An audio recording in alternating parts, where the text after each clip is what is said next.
Welcome to ABC knowledge world. இன்றைக்கி நம்ம பார்க்க போகிறது 6th standard maths term 3 unit 1 ஃப்ராக்ஷனில் உள்ள true or false fourth subdivision.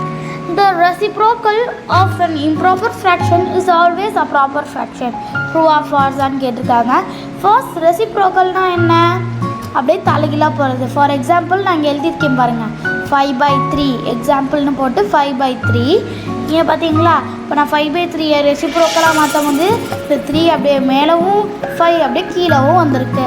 புரியுதா? இதான் ரெசிப்ரோக்கல். இம்ப்ராப்பர் ஃப்ராக்ஷன்னா என்ன? நியூமரேட்டர் பிக்காகவும் டினாமினேட்டர் ஸ்மாலாகவும் இருக்கணும். இதுதான் இம்ப்ராப்பர் ஃப்ராக்ஷன். சரி, ஓகே. இப்போ இம்ப்ராப்பர் ஃப்ராக்ஷன் தான் 5/3 நான் எடுத்திருக்கேன். ஓகேங்களா? அதாவது நியூமரேட்டர் பிக்காக இருக்கா 5, டினாமினேட்டர் 3 ஸ்மாலாக இருக்கா. So this is improper fraction. இப்போ நான் வந்து ரெசிப்ரோக்கல் எடுக்கிறேன். இப்போ நான் 5/3 ரெசிப்ரோக்கலாக என்ன மாறும்? Correct answer 3/5. இந்த 3 அப்படியே மேலவும் இந்த 5 அப்படியே கீழவும் போய்டும் இந்த பக்கம். இப்போ நான் 3/5 தான் கேட்டிருக்கேன், ஆன்சர் வந்திருக்கு.